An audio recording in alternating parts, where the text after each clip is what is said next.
Hello, I'm Richard Schickel. I'll be doing the audio commentary for Raoul Walsh's The Big Trail. This was a super epic Western in the vein of some silent pictures that had been done not long before it. The Covered Wagon, The Iron Horse by John Ford.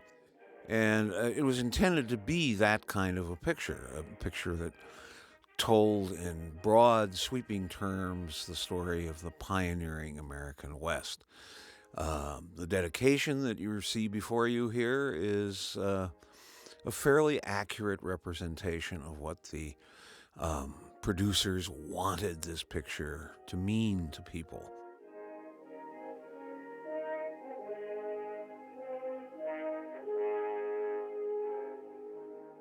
It is, I think, a movie that requires us to give it a little bit of a break.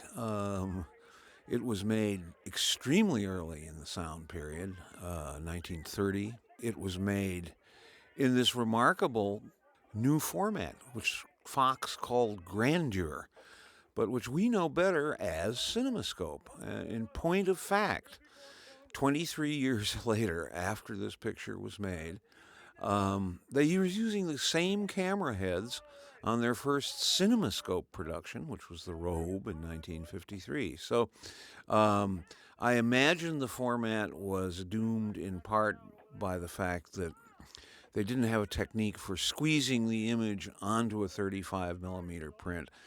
This is 70 millimeter, of course, and then making it unsqueeze in the theater. It would have required Fox to buy special projection equipment for, I think they thought, about 100 theaters in the major markets. This was the beginning of the Depression, and William Fox was in deep trouble with his studio, and the upshot was that they only managed to project it in Grandeur, or CinemaScope, in 2 theaters, New York and Los Angeles. For us, of course, the major historical importance of this film is the presence in it, in the leading role of the man on the horse there, John Wayne. John Wayne was an extremely young man. He was born in Iowa, came to Los Angeles, lived in the Valley as a young man, went to the University of Southern California as a football player on a football scholarship.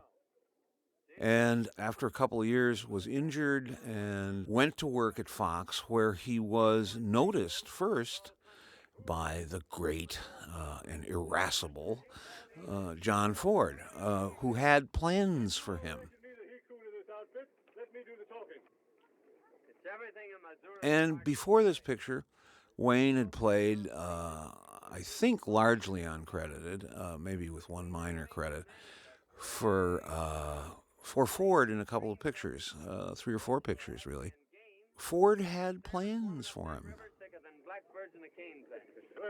Will you undertake to lead us to that valley?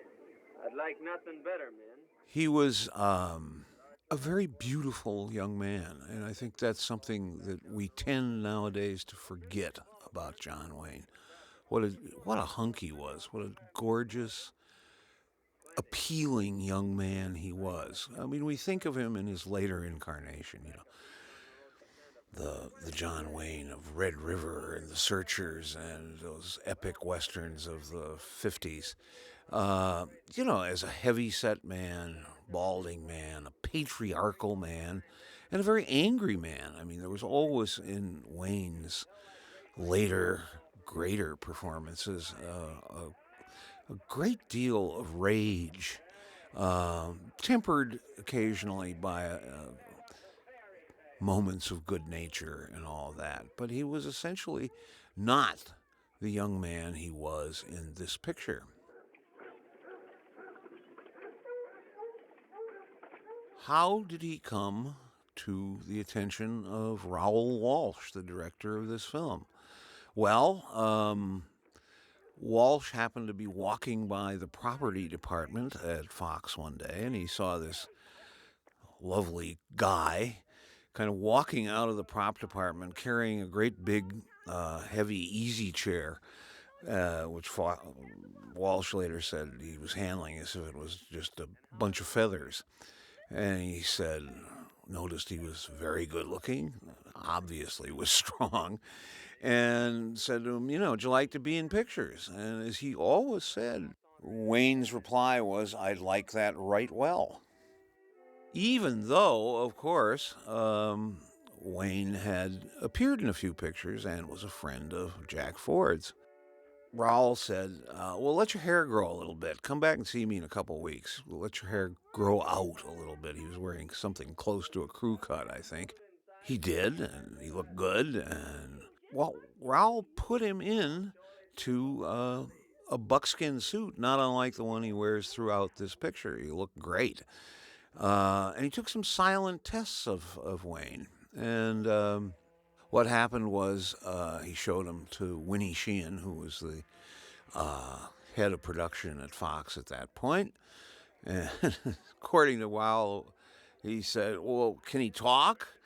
And Raoul said, well, sure he can talk. He's a college boy. Listen, why don't you give up this plan and turn back? There's no place to turn back to. Why, there's a home in all the South that wouldn't welcome the daughter of Colonel Cameron. True, we can hardly become... And so, pretty much, it was done. I don't think that there were any talking tests of Wayne. And the picture began. It did not begin here. These scenes, which were shot on the river near Sacramento, were done sort of midway in the picture. Picture was very, very wide-ranging in its settings. They were in Arizona, they were in the Rockies, they were in Utah. They were all over the place making this epic picture. In that sense, no expense was spared. The actor on the right there is a man named Ian Keith. The man on the left with the big stocking is a comic Raoul seemed to like. He'd used him in at least one picture before. His name was L. Brendel. He was known as the, I think he was called the Spurious Swede. To me, he's not exactly a man of high humor, but it was a tendency in pictures like this to have a kind of a low comic presence of some sort in it. If you'll take me with me. Well, I do thank you. The actor here, the rather handsome man, is Ian Keith, as I may have mentioned. Keith was a Broadway actor. He had been a leading man in romantic pictures. And he is a figure of considerable ambivalence in this movie. He pretends to be a Southern gentleman. He's always talking about a plantation he has that he would like to take the leading lady back to, and she would have 12 servants and all that stuff. It's obviously, to us and to most of the other players in the picture, he's obviously a fraud. Keith had a subsequent minor movie career. Some leads, a lot of sort of villainy of the kind he practices in this film. Oh, here. Who wants to buy my mother-in-law's stocking? Scott! Oh, yeah, I forgot to mention. L. Brendel needs this foil, which is his large and considerably outraged mother-in-law. Trying to recall, I don't think she ever has a soft scene in this movie. Spends a good deal of time hitting L. Brendel. Hand it over. See, Mama? Didn't they tell you we would win? Oh, you big loafer. Get out of here. Spending my life earning. Now, Thorpe, you get off my boat. If you set foot on it again, I'll put you in irons and land you at St. Charles on my way back. There is an enormous amount of spectacle in this film. And this young woman, whose name was Marguerite Churchill, is, of course, and ultimately will be the love interest in the film. Come back to her later. We have to endure the comic spectacle of El Brendel getting his little brood across the mud hole.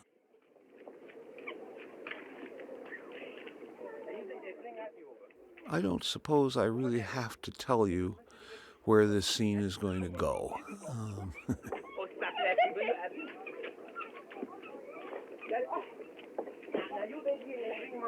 Come on, Mama. I'll take you over, Mama. Come on, Mama.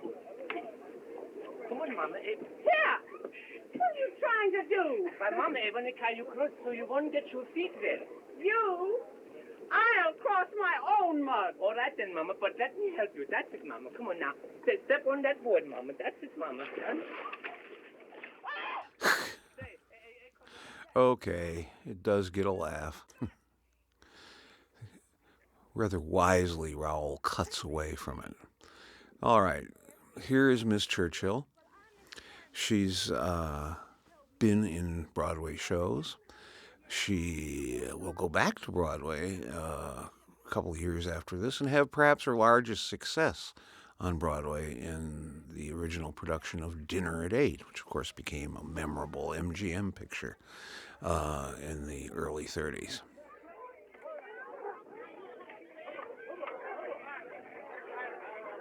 Now you sit down and make yourself easy, and I'll brew your... Now, we're about to set up here the essential element in what in those days people always called fighting love stories. I mean, in other words, he is going to make a social gaffe, and she's going to not forgive him for it, ostensibly. It's not the sister he thought it was. It's a total stranger. She's a beautiful girl. And she will simply not listen to his explanations. To her, he's just another crude frontiersman, a man of no manners, of no beauty of speech. He's just a frontier roughneck. And so she seems to be somewhat smitten by the Ian Keith character. There's nothing to explain. But I'm going to tell you anyhow. It seems to me you're forcing yourself on this lady. Is that how it seems to you? How else can I take it? It's nothing to me how you take it. But it matters a heap to me, ma'am, how you understand. Perhaps not. But if it concerns Miss Cameron, I'll demand an explanation. You will? Then speak your piece. Mr. Thorpe, will you please take me to my brother? Note the knife. The knife is going to turn out to be an important plot point in this movie. In fact, it's kind of interesting, I think, that Wayne almost never in the course of the movie draws a gun on another human being. He uses a gun in other contexts. He's a knife fighter. And that will have its effect not only within the movie, but in terms of promoting the movie after it came out. The cabin in the wilderness. My mind is made up, Mr. Thorpe. We're going with the settlers. You know my brother David? Yeah. Hello, Dave. How did you? Howdy, boy. So, Zeke. Howdy, Bill. Hey, Tex. I've been telling you about this here boy, Coleman. Zeke is played by a veteran movie actor of the silent era and on into the sound era as well. His name is Tully Marshall. And he was kind of a reliable actor in small and medium-sized parts. Bless now, wild heart. Oh, I've seen him do it 100 times, eh, Bill? That's another buffalo hide you owe me, Tex. You remember, Bill, that time up on the Snake River? Wayne was acceptable with a knife. He obviously practiced with it and worked with it and could do things with it in a realistic and persuasive form. That actor there is Tyrone Power Sr., not quite the figure his son, Tyrone Power, the much more famous leading man of whose career took off slightly later in the decade. Power was one of 3 or 4 actors that producers insisted on bringing into this movie from New York. It was thought that with an inexperienced actor like Wayne, they needed veteran pros to handle some of the more dramatic aspects of the picture. This worked out very badly from the point of view of Raoul Walsh. He never talked about this picture with me, in his autobiography, with other interviewers, without mentioning the fact that Power and company were essentially drunk for the entire picture, therefore undisciplined, therefore difficult for him to handle. Le conocen hasta en México. Vamos a tomarnos un trago. ¿Quieres comer? What Raoul liked with actors, and he was very good with actors, were easily natural players, of which Wayne is a good, if somewhat, at this point in his career, untutored example. He's an actor who was, wonderful with James Cagney, with whom he made a lot of absolutely first-rate pictures, including what I think is the first-ratest of them all, White Heat in 1949. He was great with Errol Flynn, who was also just a natural actor, untutored, but just, a man who could make you believe anything on the screen. Raoul was never particularly fond of highly trained, highly reputable stage actors. He liked guys like Wayne, who just fitted in naturally and easily. I can't stress enough, it's 1930. No one was really quite sure of how sound pictures should be played.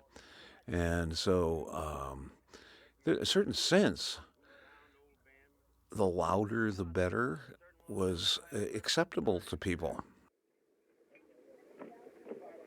Now we have the essential point that John Wayne will, as he's showing here, sign on to be the scout on this expedition, this trek across the wilderness, because he wants to be in close proximity to Mr. Flack, who he suspects of, with his friend, killing his pal along the trail.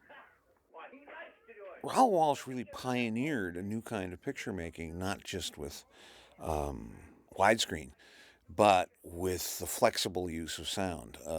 Sound production had been very much a studio proposition because the cameras had to be so heavily blimped, actually put in little isolation booths which couldn't be moved. So that films became, overnight, just terribly static. But Raoul, on a trip in San Francisco, observed a Fox Movietone truck, which was able to record sound anywhere. And he saw it on a street corner, recording an interview with a union leader who had his union out on strike and was explaining it. And he called the studio and said, "Here's the way we got to go." And they said, "You'd been drinking?" He said, "No, this is how we're going to make pictures." Using the truck, which had enormous flexibility, it could go anywhere, to make outdoor, on-location sound pictures. He did this in the film In Old Arizona. He was starring in the picture as well as directing it. It worked very well, except that in the course of shooting some big action sequence, the truck ran over something and was overturned and essentially ruined. So they had to beat a retreat back to Los Angeles, and they were hurrying to catch a train in another truck. At night, a jackrabbit jumped up, hit the windscreen, which did not have safety glass in it. It shattered, and glass went all over the place, most notably into Raoul Walsh's face and eyes. One eye was blinded almost instantly by this. And by the time they picked the glass out, it became clear to the doctors that probably vision could not be restored to that eye and that it should be removed. You know, typical of Raoul, they said, well, if you will accept some plastic surgery, we could give you a glass eye in place of the eye we're about to remove. And he said, no, don't bother with that. I'd probably just lose it in a fight. Later, when his friend, rival, whatever he was, John Ford, was having eye trouble, he was complaining to Raoul, oh, I got to go to the hospital. I've got to have operations. It's going to take months out of my life. And Raoul just said to him, oh, Jack, just have the damn thing pulled out and go with one eye. That's what I've done, and it works fine. And he said Jack didn't speak to him for several months thereafter. He was so appalled by that piece of advice. Mr. Coleman, Robert this is my Breck. sister, Ruth. Honey girl, it isn't safe to be sitting in a rocking chair when there's certain persons present. I think you'll find we have everything. It should not be misunderstood that Raoul Walsh was some kind of roughneck along the lines of some of the characters in this film. Walsh had actually been born in New York. His brother George also went into the movies as an actor. And Raoul, as a young man, had a kind of wandering spirit and had gone west in search of adventure. He had been a cowboy. He had done all sorts of work of a humble nature on the plains. He had drifted into show business because he was an expert rider.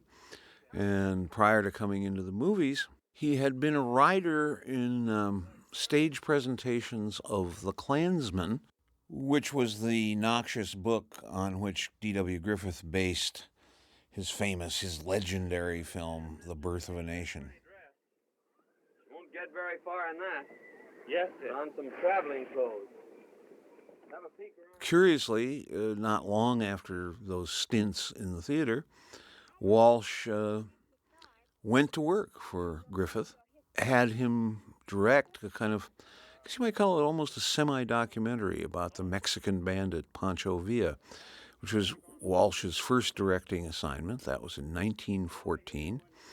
His career persisted for exactly 50 years. He made his last picture, A Distant Trumpet, in 1964.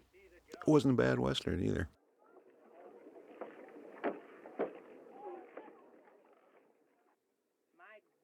Walsh had also been an actor. Perhaps most notably, early in his career, he was John Wilkes Booth in Griffith's Birth of a Nation. You call that thing you got there? Oh, his name is Jack. Jack? Oh, yes. But that's He was devastatingly handsome, too, in those days, and looked a great deal in makeup like John Wilkes Booth. But did the whole number, sneaked into the box, shot the president, leapt to the stage, shouted Sic Semper Tyrannis, and, like Booth, caught his spur in the bunting of the presidential box and, like Booth, hurt his ankle. Didn't break it the way Booth did, but he did do himself harm. So in the 1920s, Raoul pursued a kind of a double career. He was very largely a director, but he did act fairly frequently.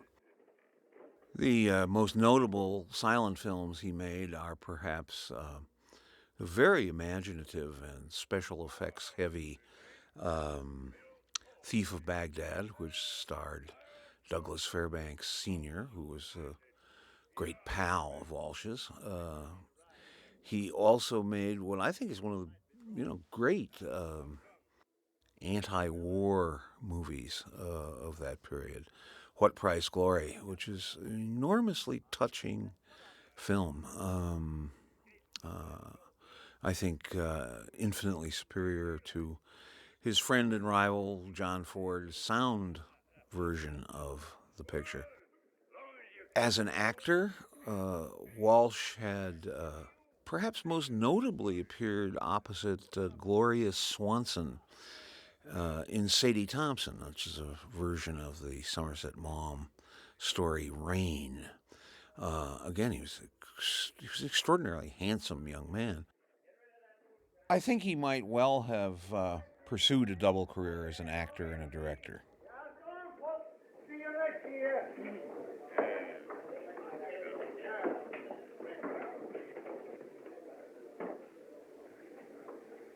You're just as handy with a gun as you was. I can drive a nail at 30 feet. Yeah. Well, as long as you can't go and you can't stay, wouldn't be a bad idea if you was to go along with me. Well, that sounds reasonable. Where do you happen to be headed for? Well, anyways, it's out there while there ain't no noose a-waiting for you. Well, Windy, I trapped him with his jug down at Joe's. Hey, Wendy, there's a lot you steal civilization for a long time. Hey! Trying. Back up here, will you? Back up. I gotta finish that with Wendy. Hey, that's what you get for not drinking. This picture, is probably worth noting, was a picture in which Raoul had a good deal of power to improvise. The script is attributed to a name that's a fictional name, Hal Everts. In point of fact, it was written or sketched out or outlined or whatever it was by Max Brand, whose real name was Frederick Faust. Man who written 85 pop novels, probably most notably, he was the creator of Dr. Kildare. He was, I think, no more than a story man on the picture. I don't think he wrote a great many scenes. So Raoul had the right and, in fact, the duty imposed on him by Winnie Sheehan to do whatever he needed to do to create scenes, sequences, probably some dialogue. Oh God, our Father, as you sit on high and look down on us poor mortals, forgive our frailties. I am about to lead these people into a wild and dangerous country. Give me strength. Raoul had a funny habit when he would talk about working on pictures. He'd come to a scene and he'd say, we need something here. But he would never say we need some dialogue here. He would always say, we need some titles here. I mean, he had been so used to doing silent movies, which, of course, did their dialogue in the form of intertitles. He always called them titles, well into the 50s.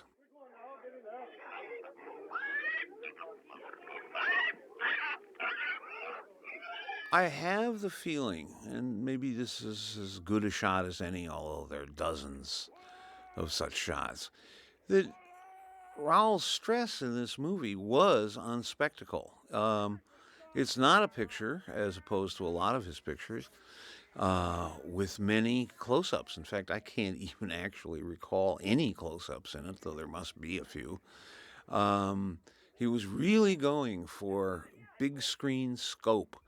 He is often in wide angles and medium shots, and he is not going for the kind of lively, fairly fast-cutting manner of his later and I think better talking pictures. But he certainly had a sense of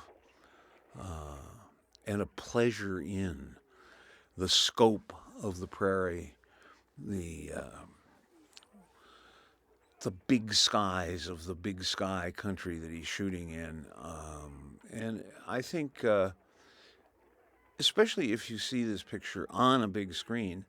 It's quite marvelous for all its kind of awkwardnesses and, corny humor and rather often placid pace. There is a lot of terrific widescreen imagery, which, of course, no one except a few people in New York and Los Angeles ever got to see. Also worth noting, since the picture was to be released in a normal 35 millimeter version as well as the 70 millimeter scope version, every shot was repeated twice. First for 70 millimeter, then for 35 millimeter. So it was a difficult and probably inordinately lengthy shoot, because even though Raoul was very fast with the camera, he still had to do 2-for-1s on every single shot he made.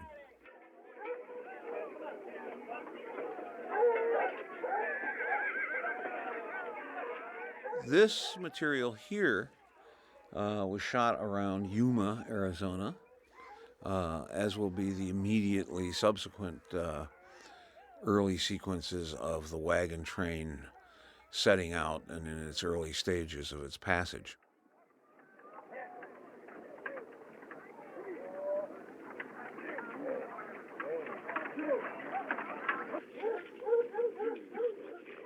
Again, we're in the desert, not far from Yuma, which was a place a lot of Western dramas in the 30s and 40s were shot. It was not all that far from Los Angeles, and it was good country for shooting.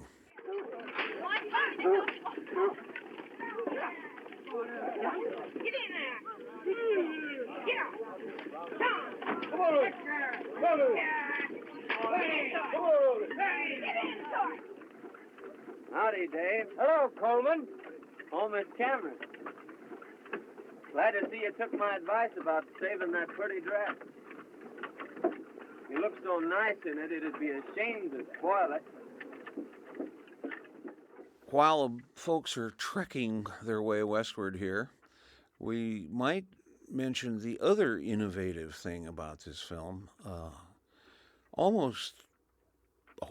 actually more important in the immediate history of the movies, was the sound production of this film.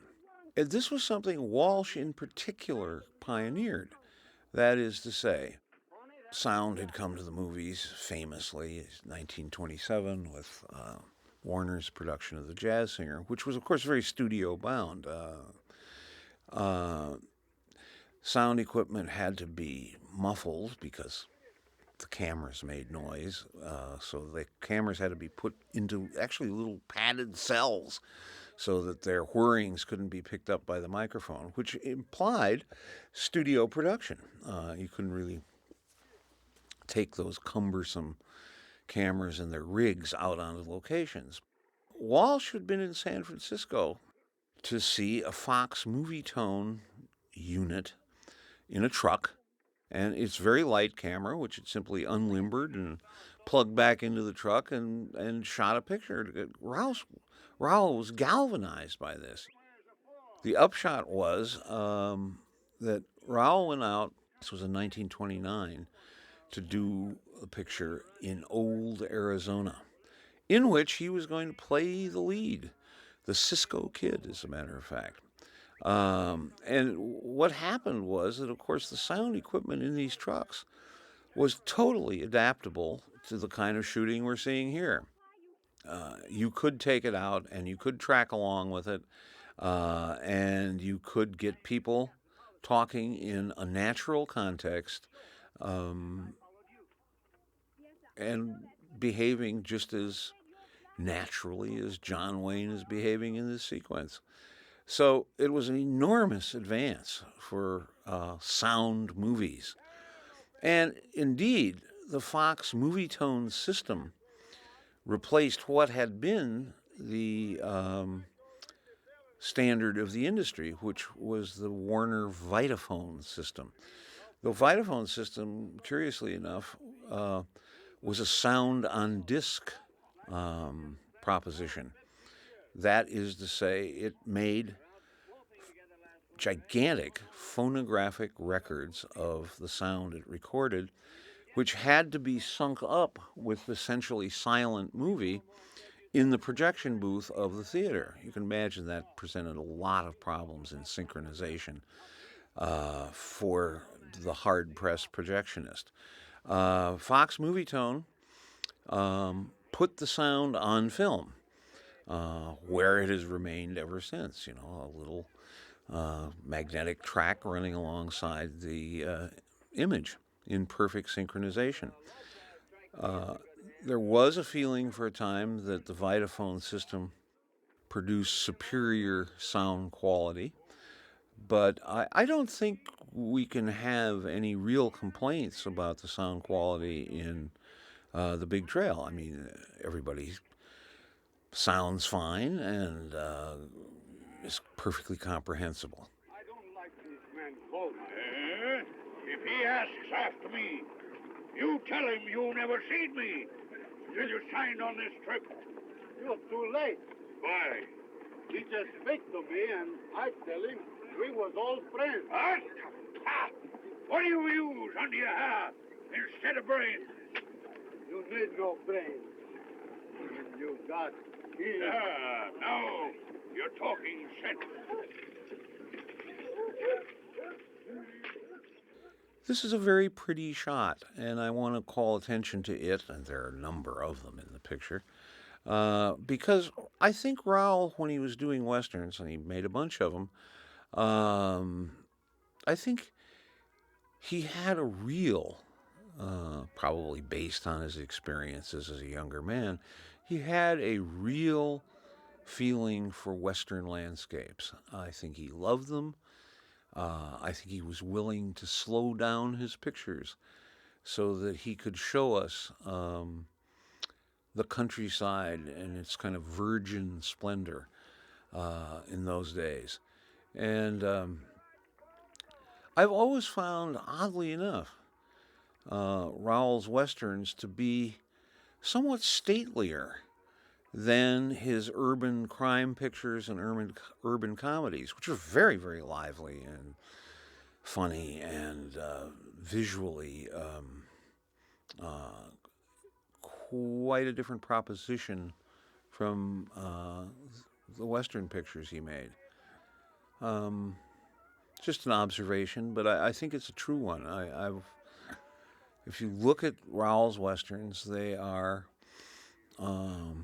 always ready to stop and show us something movingly beautiful. No, you can't. Go in and snaggle away from me.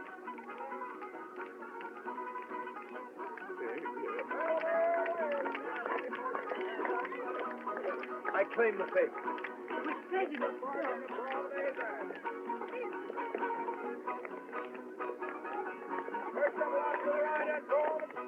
Well, Zeke, Go, boy.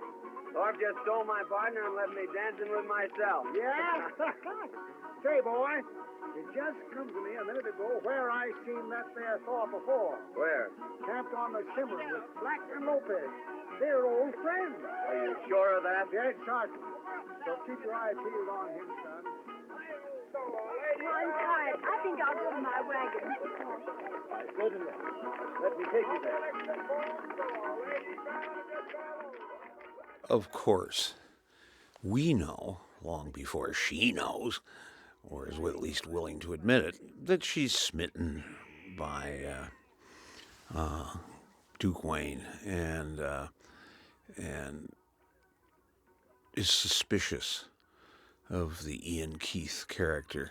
All it needs is a lovely woman to preside there. Someday you'll find her. I have found her, Ruth. Oh, please, Mr. Thorpe, I've told you before that there can be no happiness without love. But love will come. Raoul was not always willing to spend a lot of time on deep dish romantic palaver. He tended to find some kind of comic relief to sequences like the one we've been watching. Good night. Good night.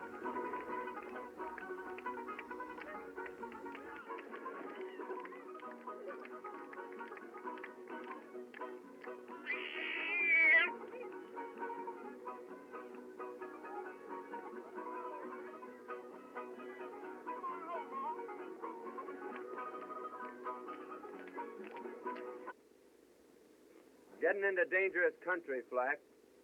So I'll be riding to the Pawnee villages to pick up some Indian scouts. Yes, well, you're likely to lose your scalp out there. I'll bet you a couple of wolf pelts I bring it back with me. How long you be gone? Little Coleman? hint of a threat there. 3-4 days, a week maybe. Back so soon? I thought maybe you wouldn't be coming back at all. And just why did you think that? Well, after I sort of took the dark-eyed beauty away from you, I thought you might be decamped. Listen, Thorpe. I never quit a job in the middle of the road. Oh, quite so, quite so. But after the girl quit you in the middle of the road... Say that again, Mr. Thorpe. I know who you are now. And I know why you quit the Cimarron country, too. Oh, well, no necessity to have quarrels among friends. Friends?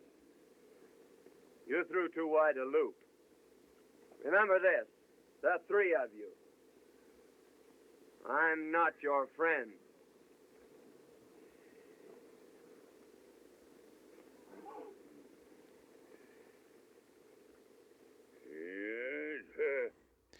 In directing John Wayne with these more experienced actors like Keith, at least at one point, Walsh simply had Keith pose a number of questions, scripted questions to John Wayne, for which there were no scripted responses written for Wayne. He let him improvise those responses,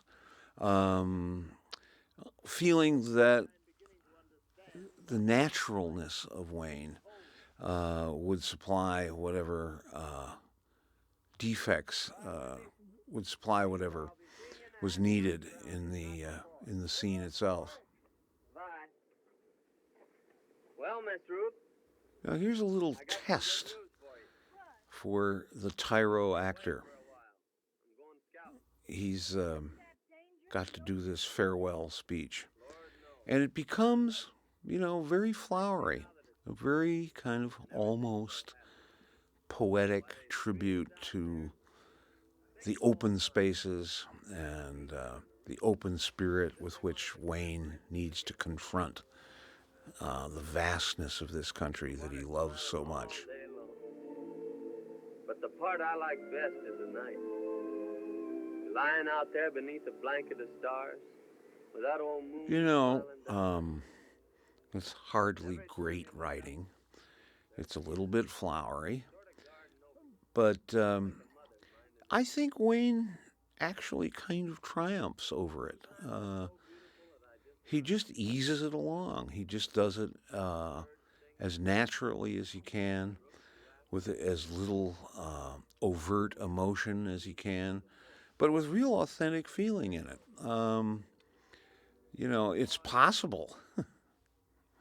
It's just possible. At this moment in this picture, people said, hey, you know what? This kid can do a little bit more than just stand around and look great and move freely into action sequences. When he became a much greater star, he rarely had to deal with this kind of dialogue. I mean, he was famous for, cutting his dialogue as much as he could. And, making everything as easy and natural as he possibly could. But you know what? He handled that pretty well for a kid. But once in the villages, he's safe, So don't you worry about him, miss. What? Why should I worry about him? I don't know, miss. I don't know. But seemed like as if maybe you was. Oh, not at all. He means nothing to me. No, in course not. Good night. Good night, Zeke. Now, somewhere in all of this, and I've been looking for it as I study this film, Ward Bond, already a buddy of John Wayne's, is in the wagon train. He's one of the guys driving one of these many, many Conestoga wagons.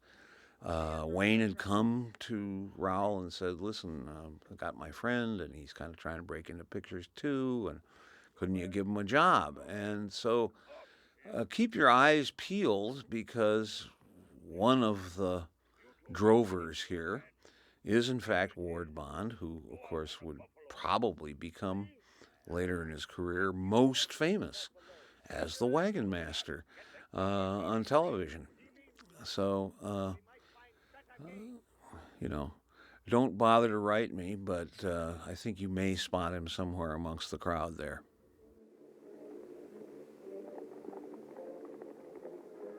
Watch him till he leaves the ponies, and then give it him in the back.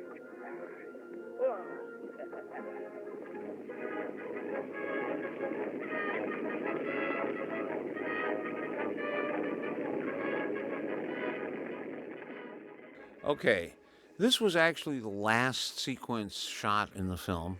It was in a place called Moesi, Utah, and that's a government herd of buffaloes. They were used, with permission, of course, on the condition that none of the buffalo would be hurt or killed in the stampede. Again, it's a big Raoul scene. To me, it's a little bit of a mistake to undercrank, especially John Wayne's single shots on the horse. I think everybody's moving fast enough without undercranking the imagery. But it's a big scene.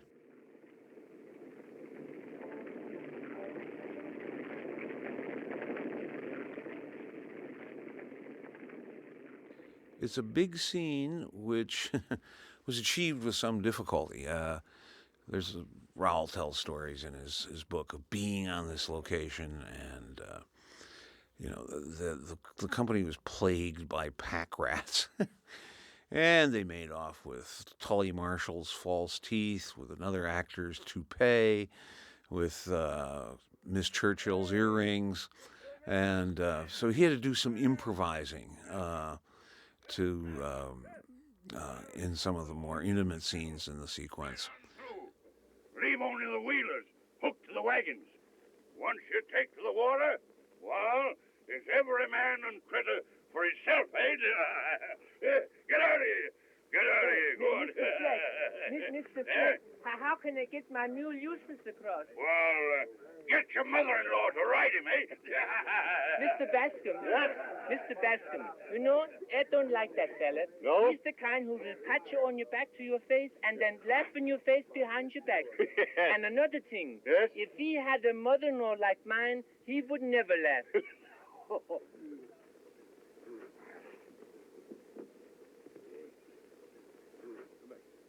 The hunt was a great success. We bagged our buffalo. Did you get your meat, eh? Este es el mejor tiro que yo he visto. Good. Well, we better shove it off, then.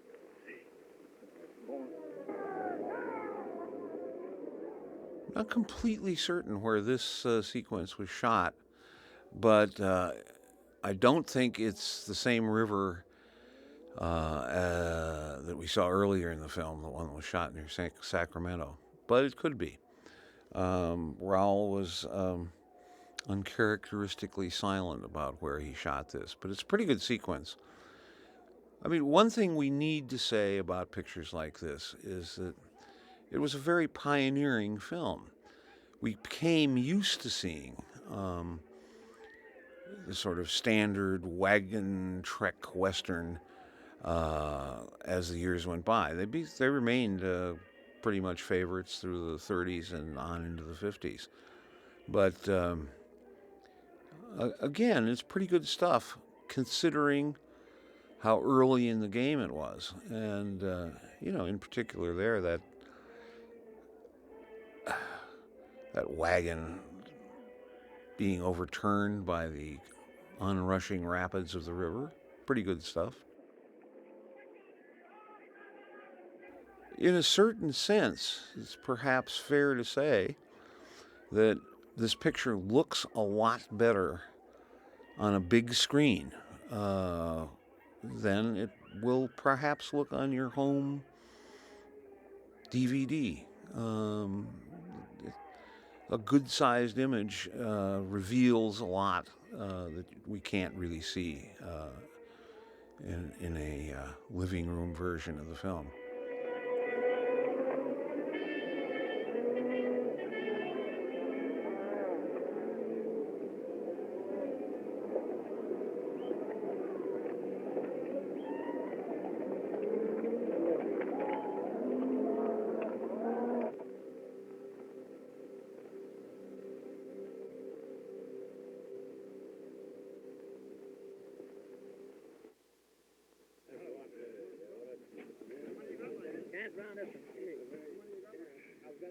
It's kind of interesting to reflect on where John Wayne exactly stands in the long history of the Western.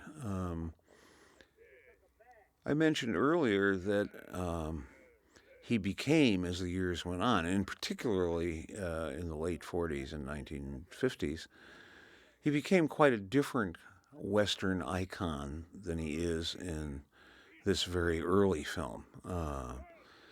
He's much more patriarchal.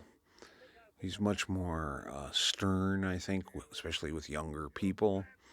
See his relationship to them in pictures like The Searchers. He's a large man by then. He's put on weight. He's got a gut. And he's all power in those movies. There's none of the kind of almost shyness that we perceive in this movie. At this stage of his career, here in the early 30s, the person he most reminds me of is the, at that time, much greater Western star, Gary Cooper, who had also this inordinate physical beauty and a kind of shyness that is manifest in John Wayne. I have a theory that most actors are essentially shy people, comedians aside, that acting is some kind of compensation, a way of hiding out for shy people. That was certainly true of Cooper, and it is whose picture, The Virginian, was roughly made at the same time as this picture of John Wayne's. But Cooper was by that time a much more experienced actor, much more experienced young star than Wayne was.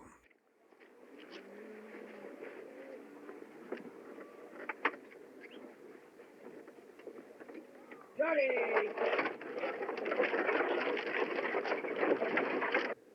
There's the camera and wagon. You know, of the iconic Western figures of later years,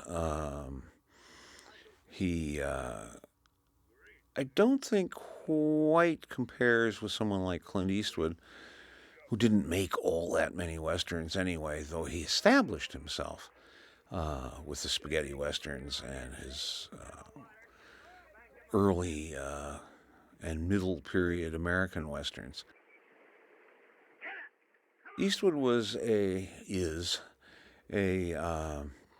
I think, a more inherently forceful actor. There's a lot of inwardness to him, but the inwardness is, there's much more of a bottled spider quality to Clint Eastwood, I think, as a Western hero. There are realms of toughness inside of Eastwood that I don't think Wayne comes close to touching in pictures like this. There's also right from the start with Eastwood in the spaghetti westerns. There's a knowingness about him that's very powerful.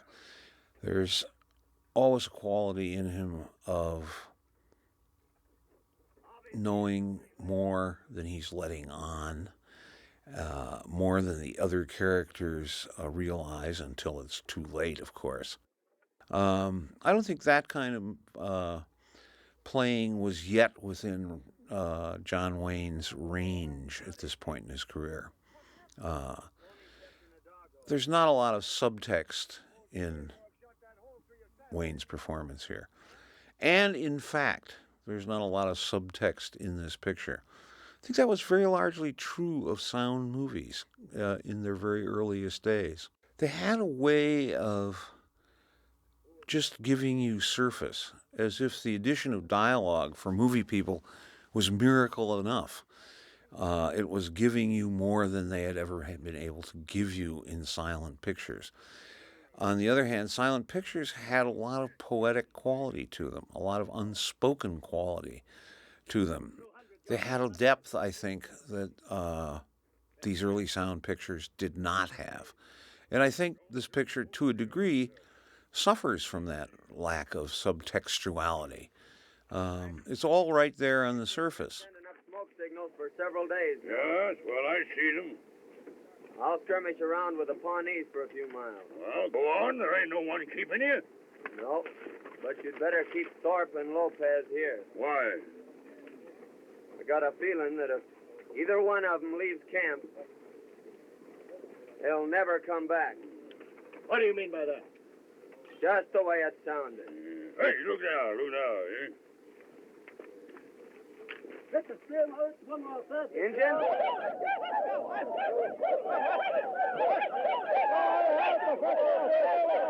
Lopez, try a long shot at him. No fire!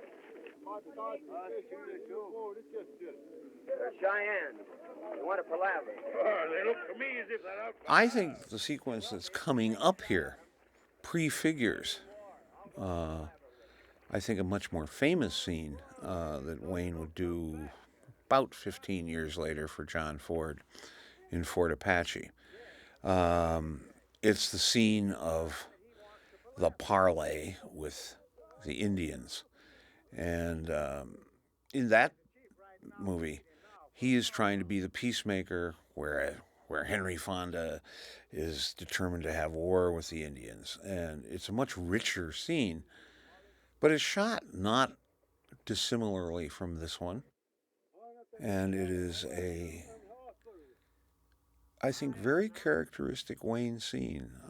Thinking back on his later films, he's often the only man who has a relationship with the Native Americans, a mutual trust with them, and can speak for the often outraged, puzzled white invaders of their territory.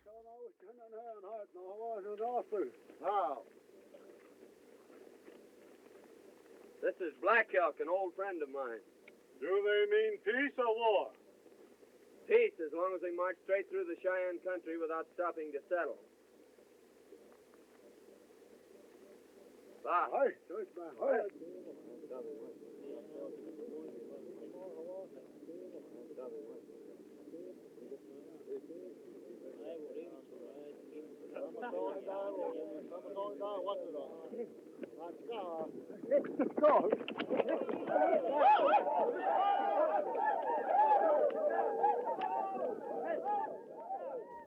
Wayne was always uncomfortable, especially in these early days, with the identification of him as a Westerner.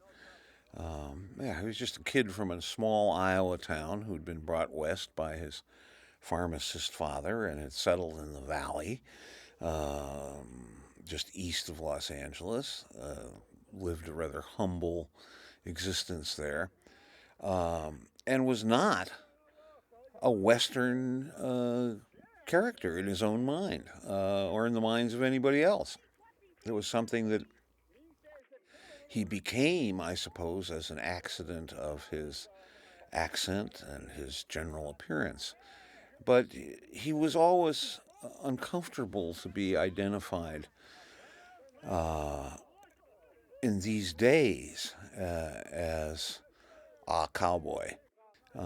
In later years, of course, he became an extremely knowledgeable collector of Western materials. He had one of the finest collections of Kachina dolls, the Hopi icons in the nation. He was proud of his acquired knowledge of Indian customs and Indian ways.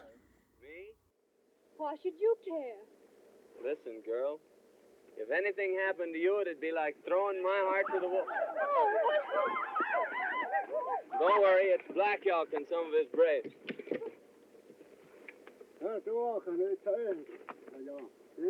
Coleman squaw. Coleman squaw.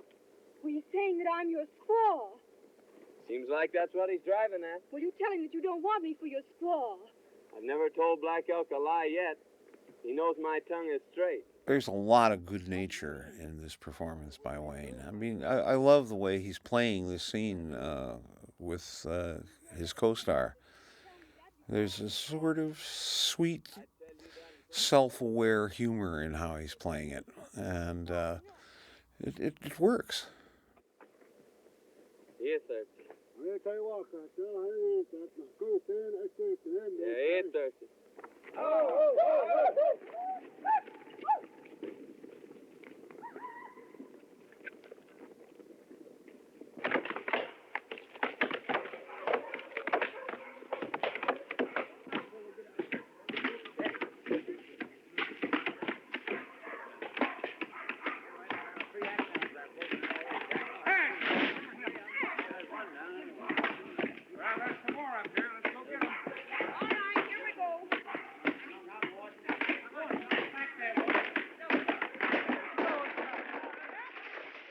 A little dubious about this scene. I mean, how big a forest is that they have to cut their way through it?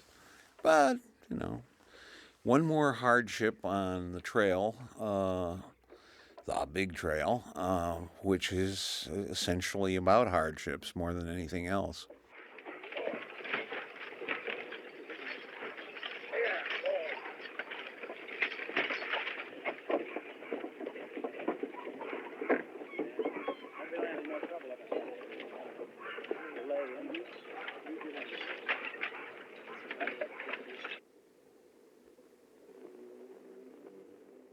Now, the scene we're coming to here was shot in St. George, Utah, and it's perhaps Raoul Walsh's biggest improvisation of this shoot.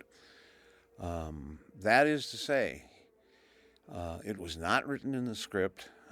This canyon wall was something he more or less accidentally came upon and said, say, wouldn't this be a pretty good thing to shoot? So he'd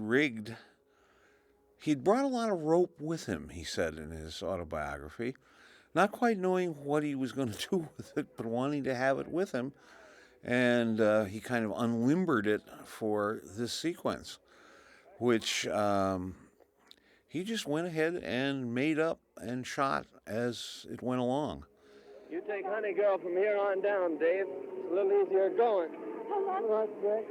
Careful of the baby. Now, Miss Ruth, you cling on to me. Put your arms around my neck, honey girl. A little tighter. A little tighter. Little improv, I guess, by the Duke there. But kind of effective. Actually, it's one of the more believable comic romantic moments in the movie.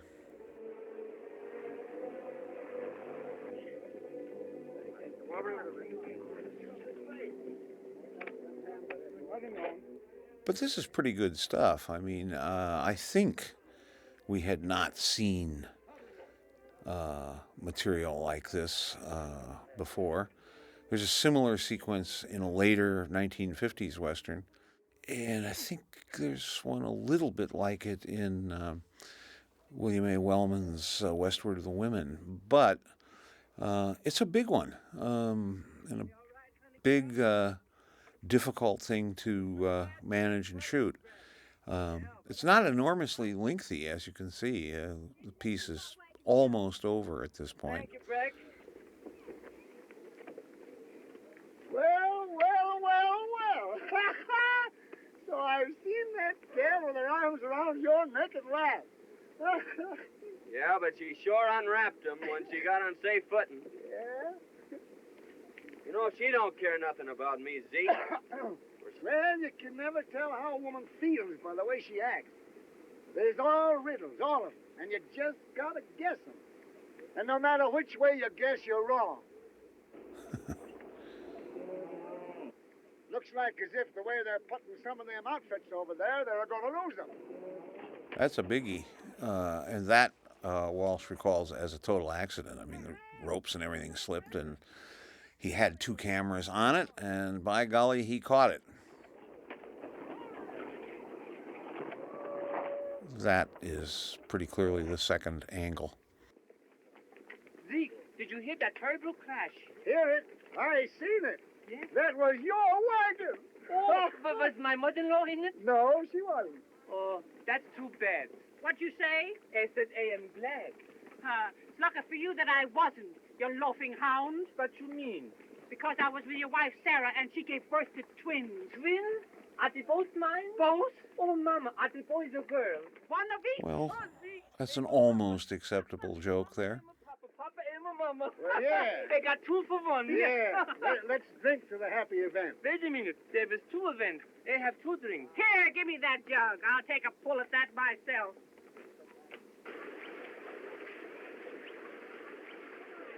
Oh, one thing I forgot to mention. John Wayne almost lost this part in the first couple of weeks of shooting because he came down with, as he's often said, a horrendous case of the touristas. Lost about 18 pounds, was too weak to work, and just luckily was able to pull himself together and continue with the picture.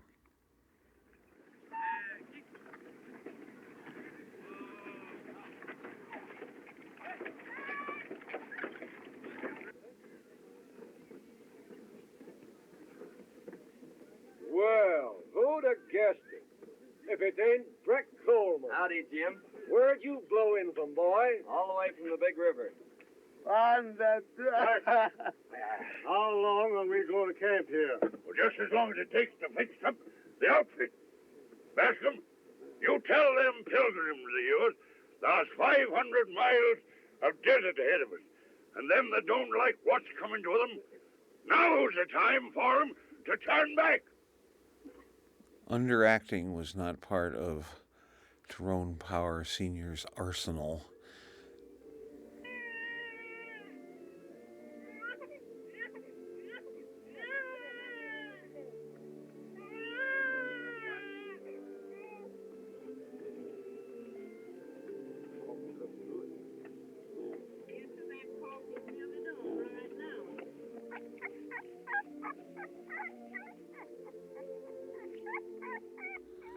Well, here's a little tender Raoul Walsh sequence, all the little animals birthing away.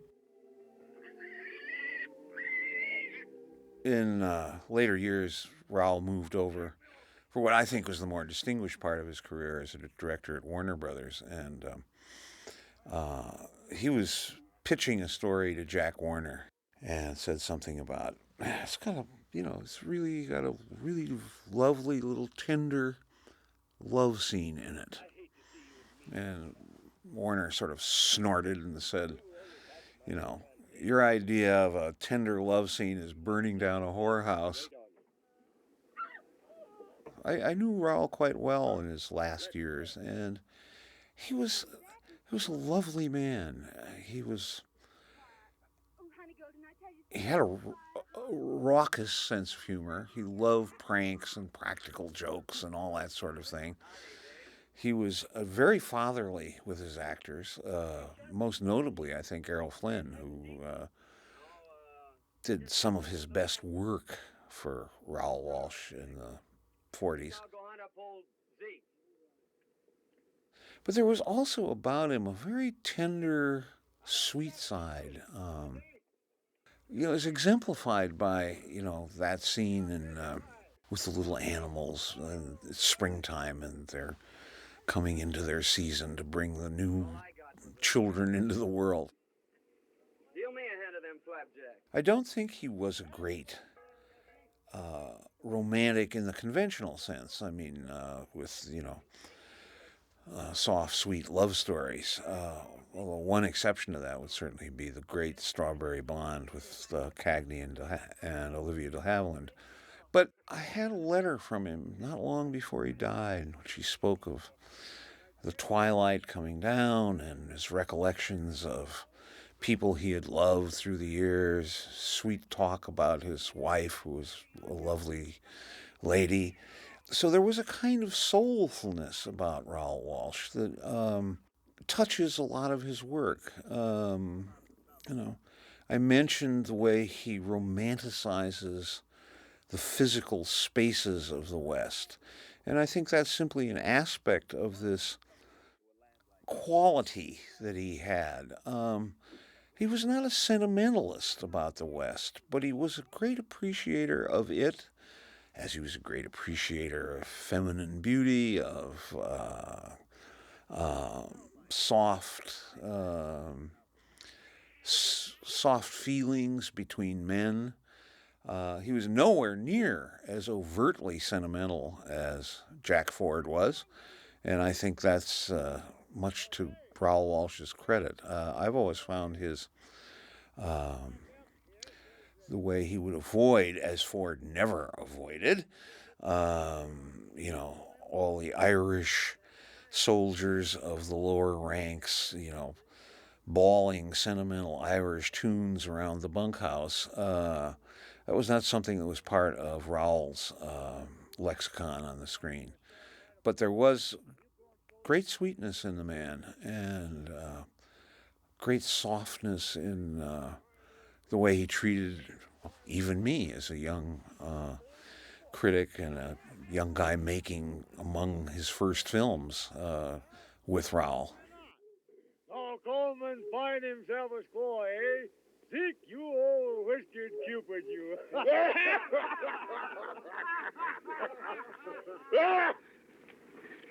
I loathe the very sight of you. What have I done now? You've made me the joke of the plains.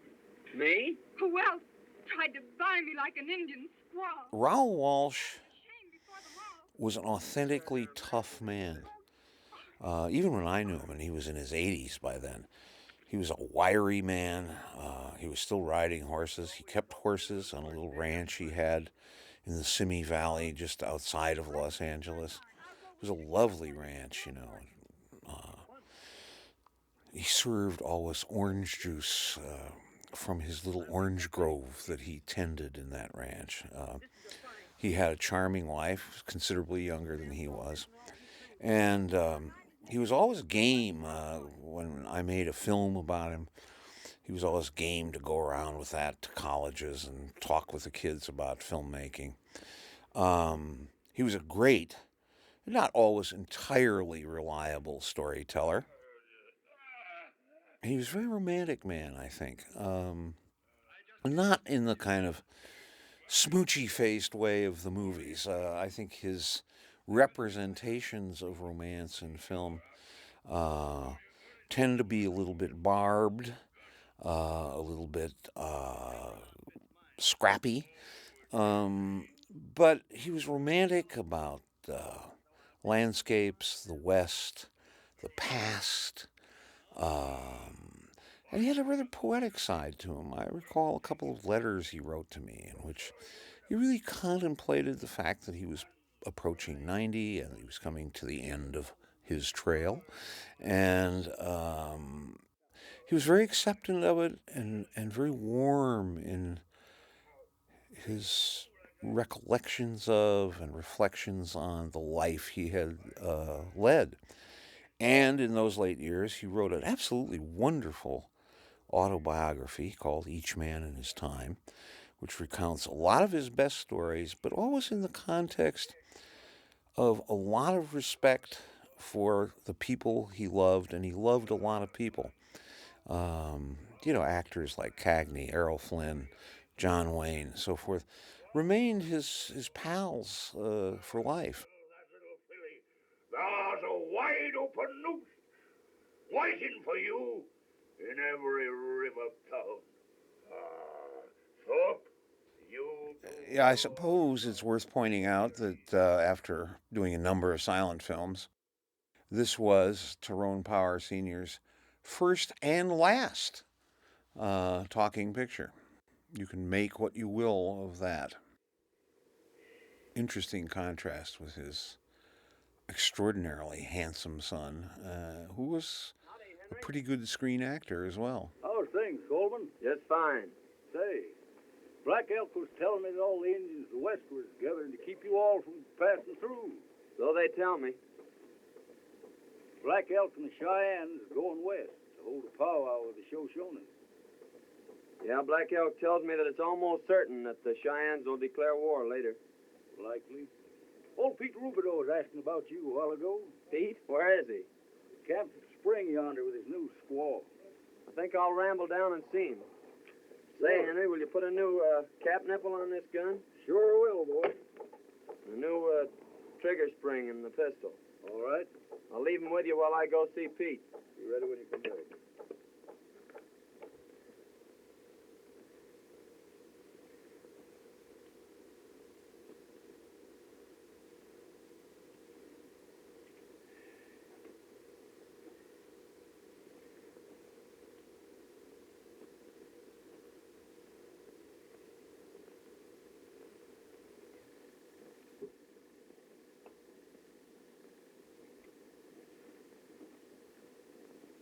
We are about to unite this loving and devoted couple in the holy bonds of wedlock. Hank Gillis, do you take this woman to be your lawful wedded wife? I do. Abigail Vance, do you take this man to be your lawful... Another aspect of trail westerns, wagon train westerns, is they all have those basic scenes in them. There's a birth, there's a marriage, there's a death. There's a sort of notion that these movies should, besides presenting us with the spectacle of the westering epic, also had to keep reminding us that life in its more quotidian aspects continued apace.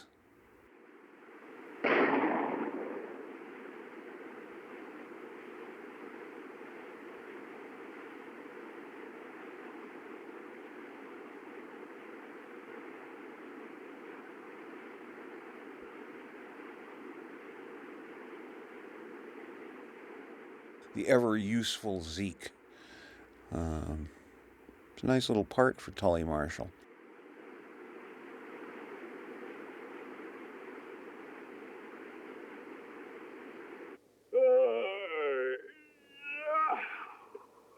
Hey, Flack. Of the many, many, many movie directors I have worked with through the years, making films about them, Raoul is one I really think of often and think of with the most enormous fondness. He was really a good man. He was really a wonderful director, and a prolific one. I mean, he made close to 100 films, and made him in good spirit. Well, you won't go to California with Thorpe now. Why not? He and Coleman just met in the brush, and Coleman shot him. Are you sure? I heard the shot, and I saw Coleman standing there over him. It suits me, too. So he'll even do murder. And so I pronounce you man and wife. And may peace and happiness be yours. The cross-cutting between the peaceful wedding and the somewhat less peaceful events along the riverbank is, I think, pretty effective. Coleman met Mr. Thorpe in the brush and shot him. That's a serious accusation, my girl. Are you sure? My brother saw it. Men, we can't have cold-blooded murderers among us. There's the man that shot Bill Thorpe down like a dog. Lopez, go and get a rope. He's always saying thar and whar. It's his idea of a Western accent. It was Miss Cameron. You, eh? So you'd like to see me hanged?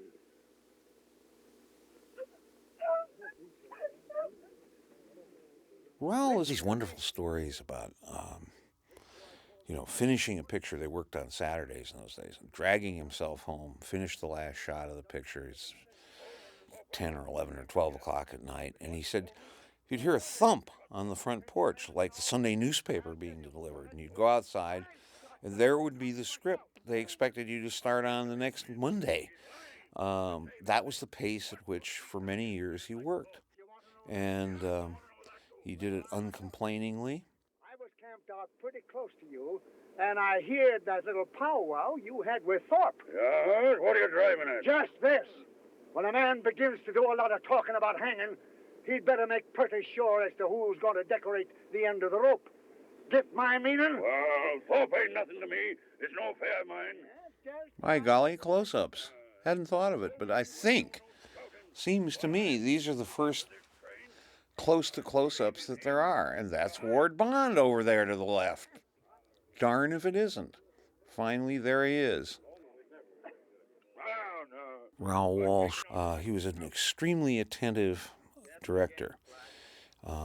He was inclined sometimes to maybe goof off a little bit if the picture was a truly routine picture of some kind. I'll never forget talking to Robert Mitchum about him, because Mitchum had been in a picture he did care about. There's one scene Raoul kind of nodded off. It was not a scene that interested him very much.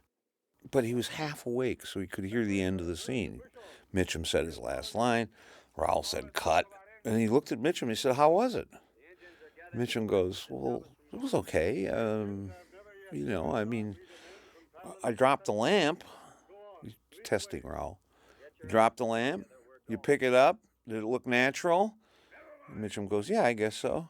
So, okay, print it. Now, that gives a false impression of Raoul, because as you can see from this picture, his choice of angles was extremely good.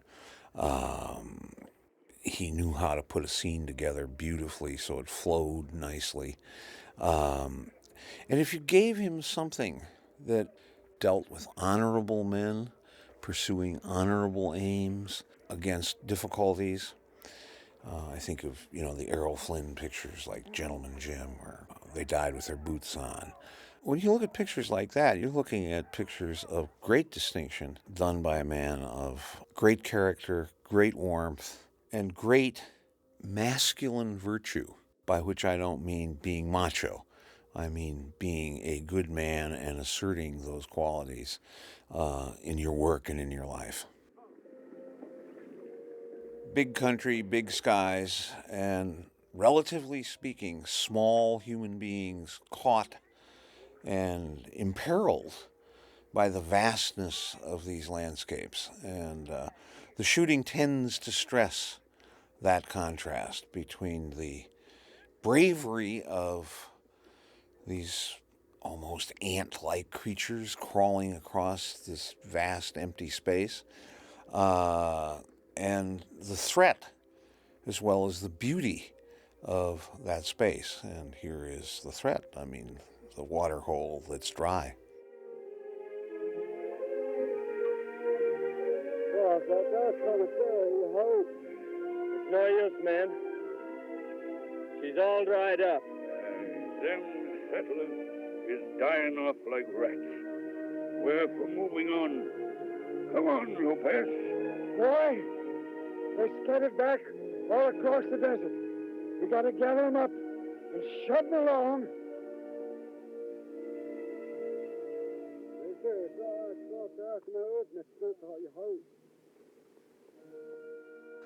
Eventually, this picture will traverse every kind of landscape.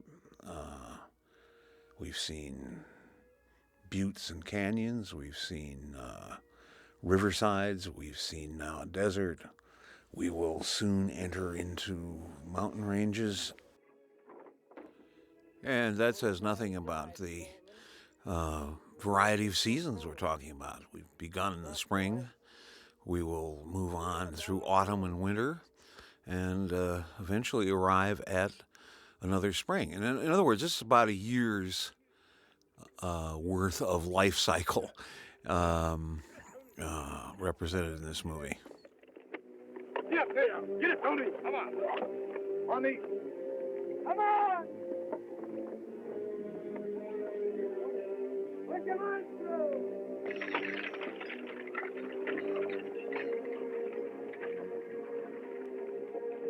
Raoul, in his shooting here, is willing to take his time with things. I mean, he is not forcing this movie along. And considering that a wagon train made approximately 10 miles a day, think of that, crossing the treckless wilderness, it's an appropriate pace for this film.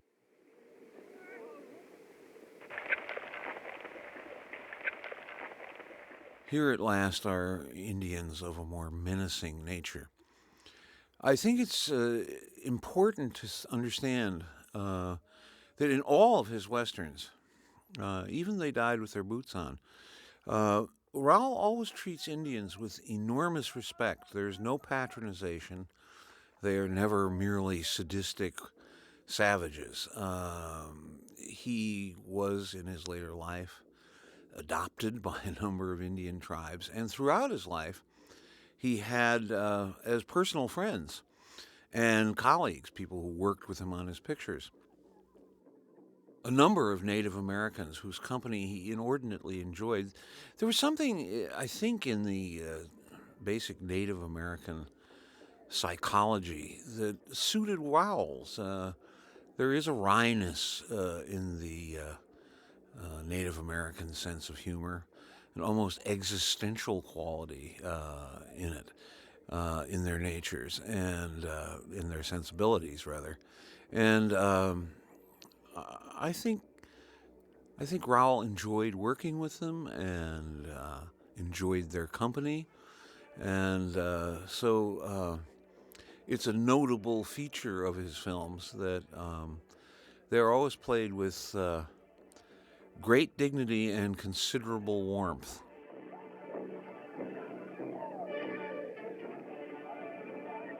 Now, what we have here is again a standard feature of this kind of picture making, the Indian attack. Wow, that's a great shot, isn't it? Whoa! What's all this? Engine signs! Hello! Hello! Hello!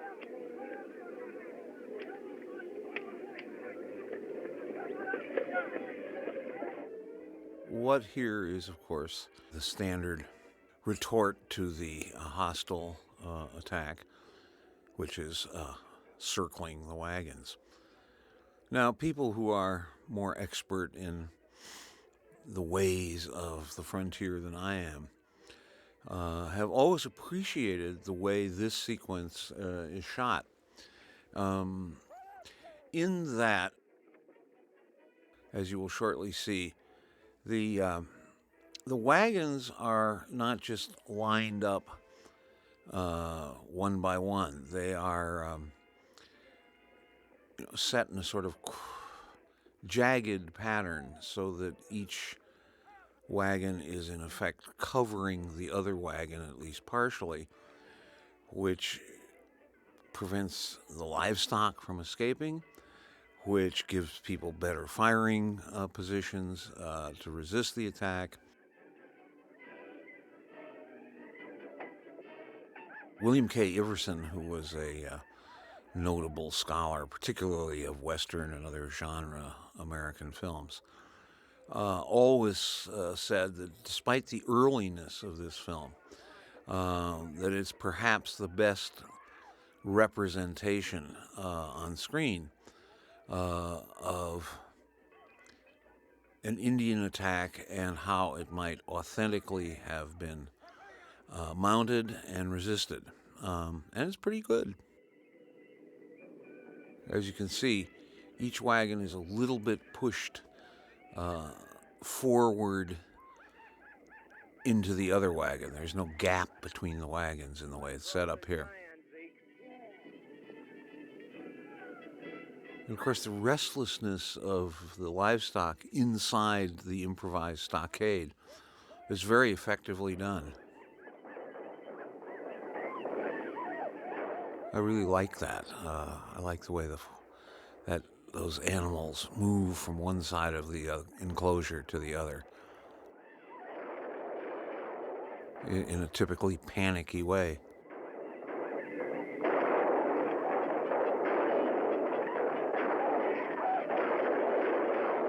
Nice angles there. Again, as you will see in some of the closer shots, the Indian attack is a little bit undercranked so that the horses are moving faster than they, of course, normally would in reality. And again, I'm not so certain of that technique. It comes up a lot, not just in Raoul's pictures, but in other films of this period. It probably stems from the habit of silent pictures, which did not have a standardized speed of film moving through the camera. It was thought to enhance emotions, to both overcrank and undercrank certain sequences. And here's very visible. It was a convention of silent picture filmmaking that obviously pertained here into the sound picture era.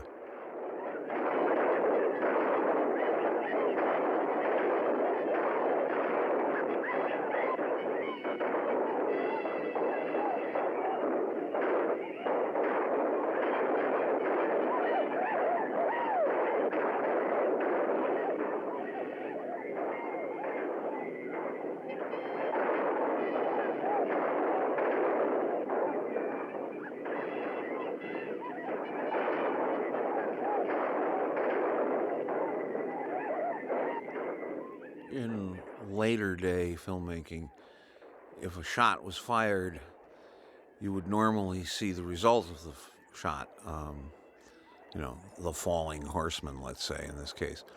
I didn't see any of that in this picture. I mean, Raoul was just lining up people they were shooting, and if an Indian happened to fall off his horse within range of his camera, it was recorded. There was no tying together of shot and the shot's result. But again, the spaciousness of the vision there is terrific, I think.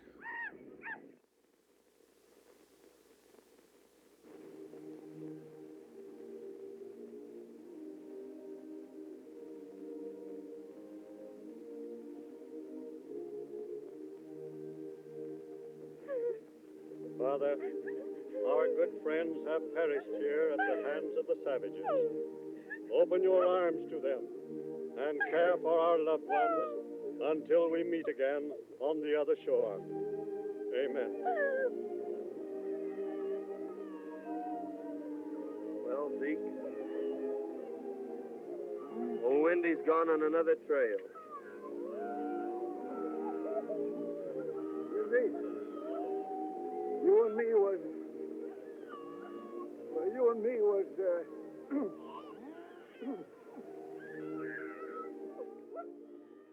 There is Wendy's gone on another trail line, kind of taciturn acceptance of death in the same way that all of the difficulties of this trek have been handled in the picture. You can't uniquely credit that to Walsh. I mean, the whole idea of Westerns is that heroism is understated and is not overplayed for big emotional effect. But still, it's a good little sequence, and that little prairie graveyard that's just going to mark this trail for the foreseeable future, is nicely positioned in that shot.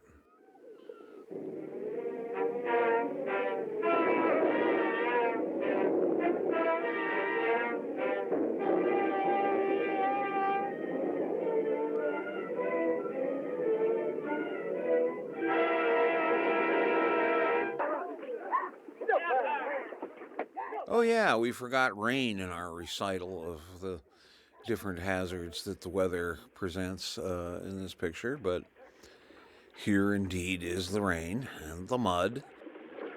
Come on, that way. Get him going. Hey, Steve. Put the whip to the...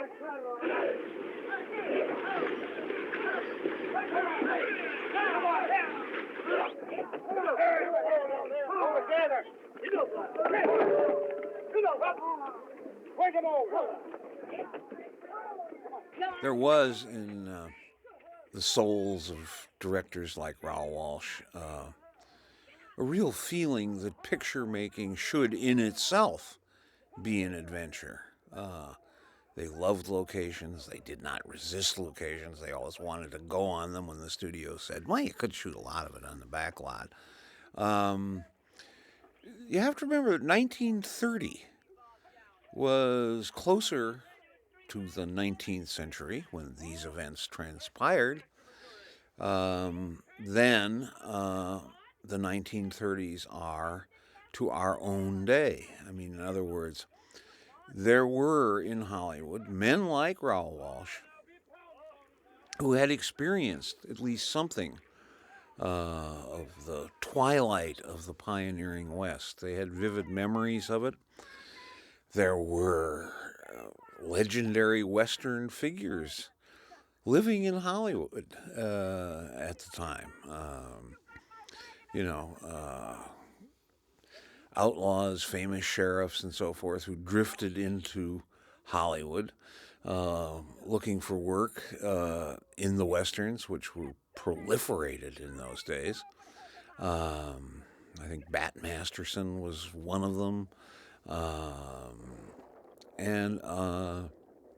So in California, in Los Angeles, in the pioneering days of the movie industry, there was a kind of admixture of the pioneering days of the nation at large, as a whole.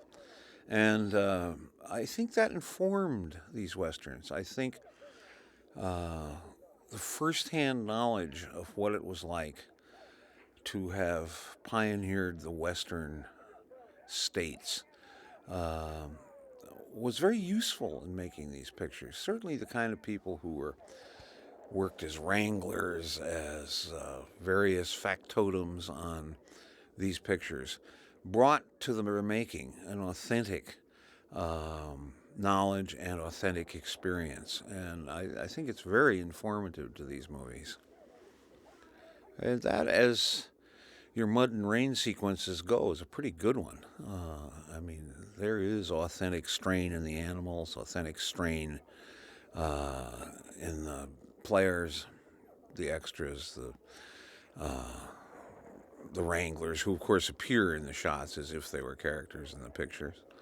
It's a pretty good sequence.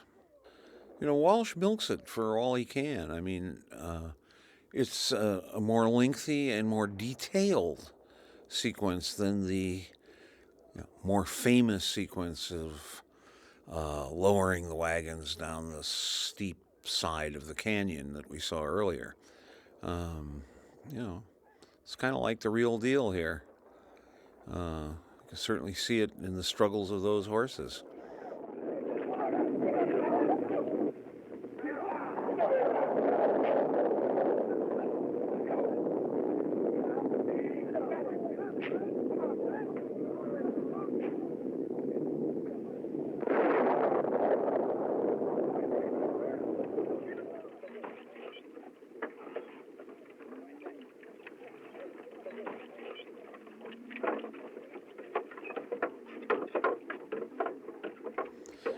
The film, all due credit, was photographed by Arthur Edison, who was a well-known cameraman of the time. specialist in this kind of picture, man who worked a lot at Fox, and more than realized his best photographic ambitions with this picture. I got good news for you. Oh, you're always bad news to me. Get on your long underwear quick. Why? You're going in the snow up to your way up, Mama, and hand me out my bare overcoat. Well, useless. You're going someplace you won't want to sit down. It's so cold it'll freeze your hoofs off. You wait and see. Think I'll go say howdy to the Cameron.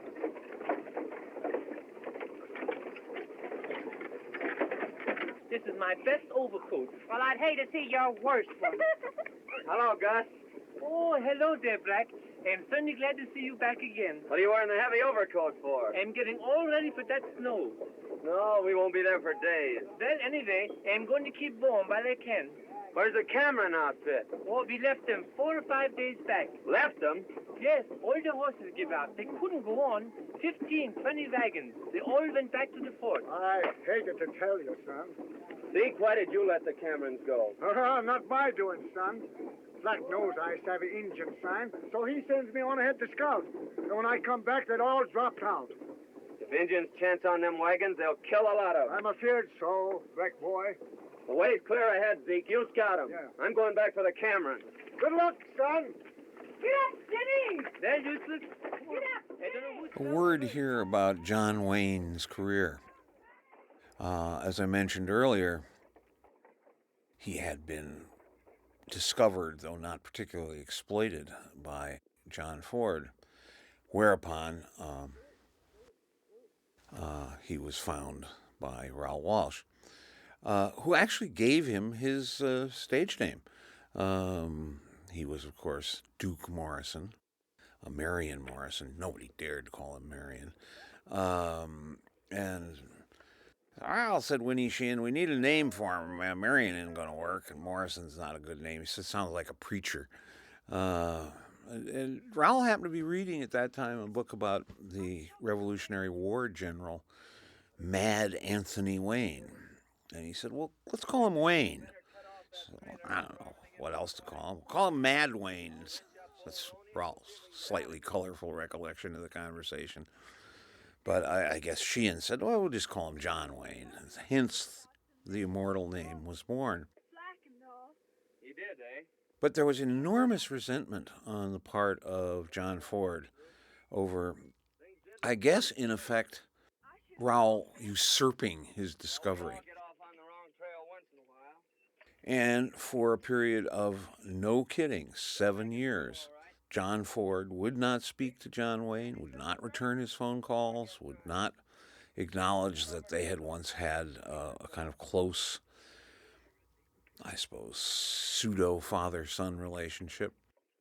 He was punishing him, and Ford was a punishing man. He had a family who made pictures with him constantly, and you were either in that family or out of that family. And John Wayne, for daring to have made his first major film with a rival, was ostracized by Ford until he finally called him in 1937 to make Stagecoach. In that period, Wayne was condemned very largely to making grade B, C, and Z westerns at the Poverty Row studios around town. Made pretty close to 100 of those little movies, none of which was the least bit distinguished. He made a few appearances, generally in supporting roles, in A pictures at other studios. It's kind of notable few minutes in a Warner picture called Babyface. It's a really great little nasty movie. But basically, he had to wait for Ford to forgive him before his career could take off, as it did in Stagecoach. That's when you're going to start this shooting. You're just in time, Coleman. Did you find the Cameron? Over yonder. What's the trouble here? They're all against me. They're turning back. No, you're not. We can't turn back. We're blazing a trail that started in England. Here's another big speech It's like the poetic evocation of being a lonely guy on the prairie. Through the wilderness of Kentucky. Famine, hunger, not even massacres could stop them. And now we've picked up the trail again. And nothing can stop us. Not even the snows of winter nor the peaks of the highest mountains. We're building a nation, so we've got to suffer. I don't know about that building a nation stuff, but again, this is a speech that could have been much more badly done than John Wayne does it here. He is persuasive, or pretty close to persuasive, in his portrayal of this young man in this difficult moment.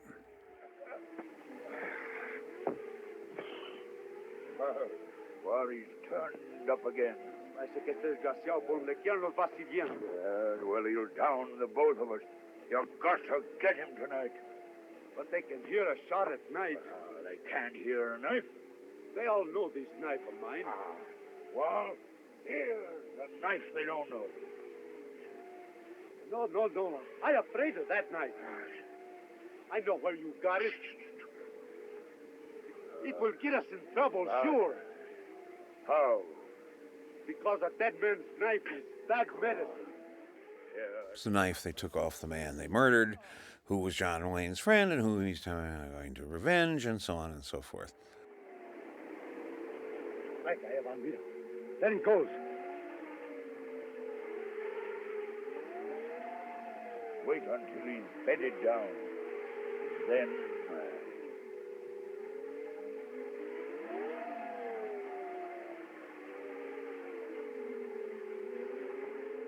Old Breck will be grateful for his trail-wise common sense in the scene that's about to happen. And I suspect he can take care of himself.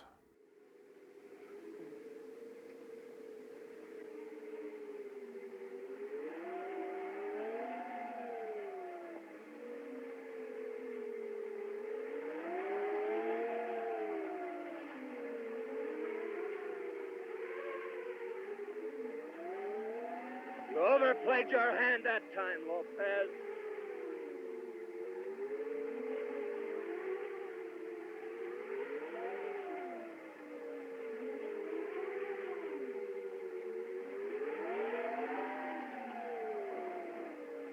Zeke, this is old Ben Griswold's knife. Where'd you find it, boy? Lopez just left it sticking in my bedroom. Their having it makes it certain that Flack and Lopez did it. No question about it, boy. What did they do, Coleman? Killed my best friend. I've been on their trail ever since. That's a serious charge. If you're sure, we'll call a settlers meeting in the morning to try him. You can call a settlers meeting to bury him. What do you mean? That I kill my own rat. Sound production would improve. That's not the greatest wind effect anybody ever heard. But, they did what they could do with what they had. I'm off on their trail. You can't leave us here. You've got to see us through. He's right, boy. Maybe so, the way you all look at it. But those two men killed a man in cold blood, and they've got to pay. Not that I've got hatred in my heart, but that I'm the law out here, that's all. And the law is justice. Again, coming up to a good speech, big speech, I'll see him to the end of the trail. and he handles it. But then I'm picking up a new trail here.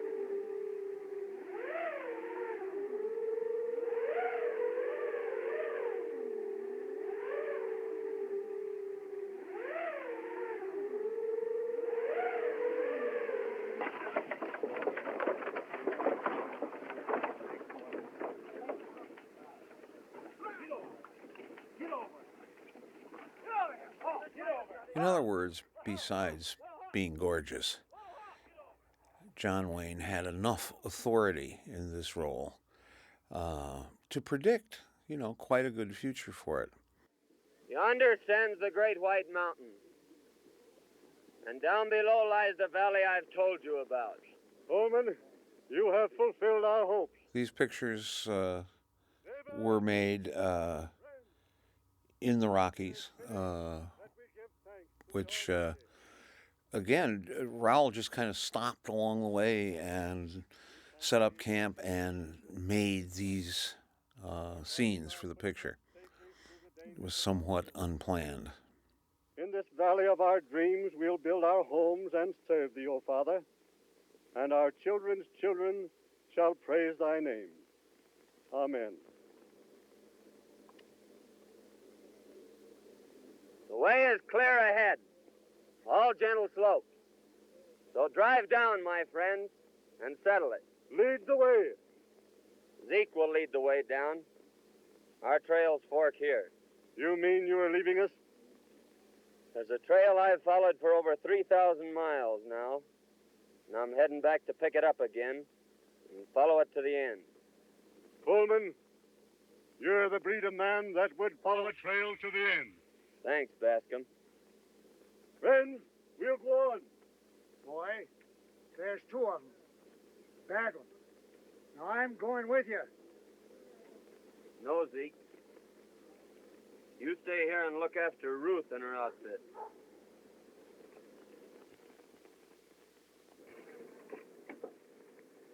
Breck, you're not leaving. Yes, Miss Ruth, I'm pulling out. They say you're going to hunt down Flack and Lopez. It's what I aim to do. But you can't do this awful thing. Take 2 lives. Frontier justice. Don't go, Breck. Don't go. The job I've got to finish. Don't you see?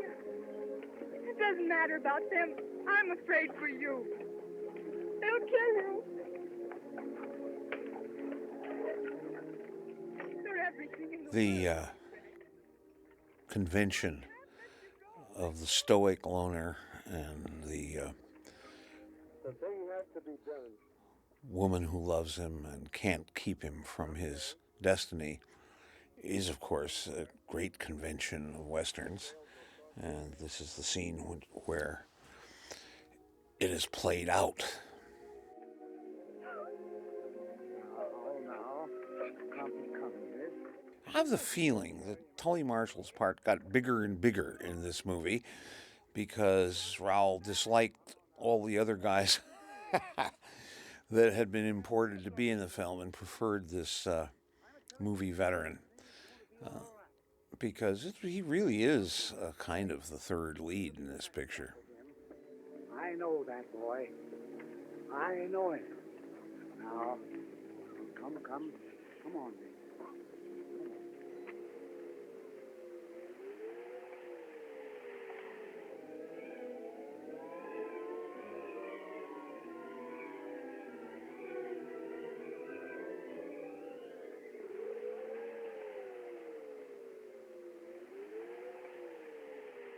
We're coming now quite close to the end of this movie, and obviously these are a couple of guys who are not going to escape the grim fate they so richly deserve. But we should probably remark a little bit on the fate of this film. Released in 1930 as the Depression began to really bite in American life. William Fox and his Fox Film Corporation were in desperate straits. As I mentioned earlier, they could no longer afford the 70-millimeter projections they had hoped for with this film, and which are so effective here. The picture went forth and essentially died at the Los Angeles premiere. The governor of California, introducing the film at Grauman's Chinese, blithely introduced it as What Price Glory. The picture was a disaster financially for Fox. And John Wayne, in his good nature and his youthful spirit, went forth on a publicity jaunt to New York and other eastern places. He was put into costumes that were ludicrous parodies of Western garb, which he mentioned at one of his press conferences. He resisted identification, which the studio had imagined for him as a Texas Ranger, which he, of course, had never been, nor had he been the All-American football player that they represented him to be. And then he rode into Central Park on a spirited horse that he'd rented from one of the liveries around there. And he could barely control it, and when a policeman tried to ride it, the horse bucked him and took off into the wilds of the park.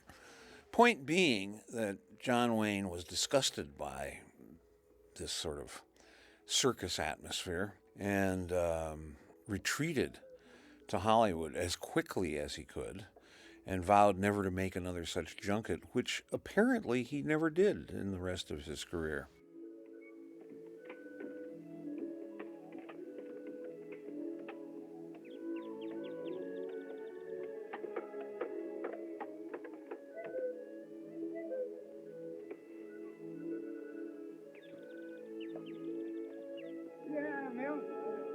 I got a hankering to trail on down into Mexico. Old Bill Gillis done told me that... As we approach here at the very end of this movie, his reuniting with his beloved and his reunion with the community that he has served so nobly, I think it's worth pointing out that Wayne, even in those youthful days, was determined to preserve his, what shall we say, human authenticity. He would not be something he was not. He would be who he was in his nature, in public, and in private. And I think that quality saved him from his occasionally outrageous political positions, from the fact that he might have lost popularity as he aged and became less handsome. The day that the wagon train left. We always sensed in Wayne a sort of warts and all truthfulness. And nothing became him so much as his last years when, gaunt and ravaged by cancer, he appeared at Academy Awards ceremonies to present almost unbelievably the Best Picture award to The Deer Hunter, a picture that probably stood for everything in life that John Wayne did not stand for. But it was that quality of being true to himself within the roles he played, that made him such a beloved figure, even by people who were politically in violent disagreement with him. That would include me. He was a wonderful screen presence. Not a great screen actor, I suppose, but I almost hesitate to say that, because screen acting really depends on being there, being present in yourself, and cutting through the fictions that surround any kind of creation like a screen character, and giving people something that is authentic and believable. And John Wayne was such. And I must say, this last scene, set in some redwood forest somewhere, is really brilliantly conceived, because, what's a redwood but a living tradition dating back hundreds and hundreds of years? And here are these people who have fought to establish a human tradition within the context of this long and developing history. And it's a beautiful and touching fade-out clinch for this movie, The Big Trail.